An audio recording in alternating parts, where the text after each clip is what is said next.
Hey everybody, Dr. Caitlin here with Fit PT. I have another how-to exercise for you today. This is a classic. It's how to do crunches.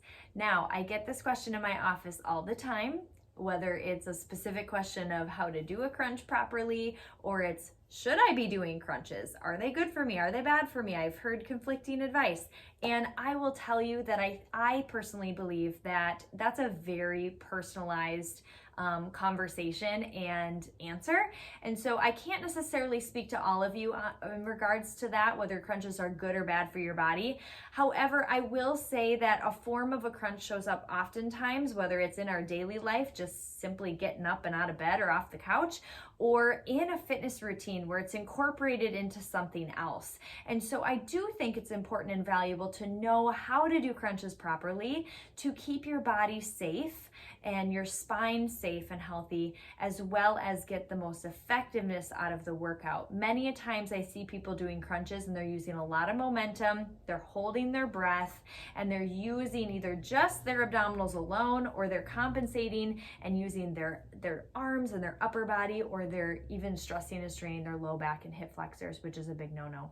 So let me take you through this simple, straightforward exercise, but we'll talk through the nitty-gritty of it. Go ahead and join me on your back here.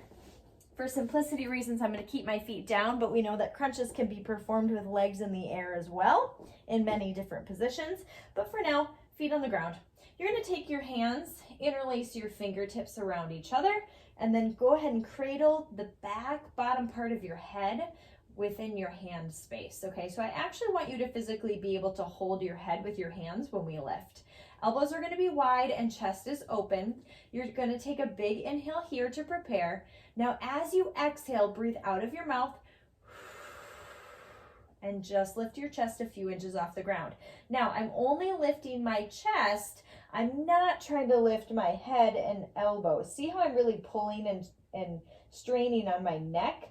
That's a big no-no. I want you to actually think about holding like a tennis ball underneath your chin, and you're really just lifting your chest up. You're not lifting your head so much. Your head just comes with you. Okay, so use your hands to your advantage to hold. Now, I'm only lifting as high as my body allows me to within that breath space and with that proper form. The bottom of my shoulder blades are technically still touching the ground. All right, go ahead and come on down. Big inhale, prepare. Let's do that again. Exhale, elbows wide, chest is lifting, shoulder blades stay planted, chin is tucked, head supported. There's our crunch. Now, another thing to consider, we've talked about the upper body. Let's talk about the abdominal region. Now, I'm going to bring your focus to my belly. I'm going to keep my hand here for a little bit of a reference. Now, as I exhale and lift up, I'm trying to pull my belly down and in to flatten my tummy down. Now I've got my abdominals and my deep core engaged, and I'm really supporting my low back safely. If, for instance, I were to crunch up and not keep my belly pulled in, watch how my belly just raised in reference to my hand. My abs, you guys, are still tight, but can you see the difference between this and this? Again, this is still activating my abdominals, but I'm pushing them up to the sky. We don't want to do that because that's really increasing your pressure, your intra-abdominal pressure, which can put you at risk for injury. And also, it's really not engaging your core at all. It's just your abdominals on the outside. And we want both core and abs. So with your exhale, make sure that you can lift and pull your belly down and in. And if you cannot do that, we might need to do some retraining before you actually do this crunch. Exhale, inhale. Exhale, inhale. So think of a teeter-totter. As I lift my chest up, my belly pulls down and in.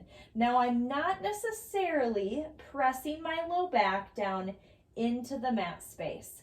That's a conversation for another day, but I'm technically, for lack of a better conversation, without getting myself into a big hole here, I'm keeping my body, my spine into neutral. Okay, so my belly pulls down, my core wraps around myself. I'm not necessarily pressing my low back down into the mat, and I'm breathing this whole time, okay? You do not want to crunch and hold your breath. All right, so again, inhale down, Big exhale, belly pulls in. All right, pull those knees into your chest, give a little rock side to side. So that, my friends, is your basic crunch. Again, it can be found in so many different forms and formats, but if we're thinking just small, intricate movements of the upper body, really inner focused breath and core work, I promise you, you do a few of those, you'll really feel it. If you need an advancement, all you do is just lift the legs into like a 90-degree position for tabletop. Do the same thing. You will feel it. So slow and controlled is kind of the name of the game for this. Use good form. You will get so much more out of it, and your low back and the rest of your body will greatly thank you. Thanks for joining us today at Fit PT. I hope you join us again soon.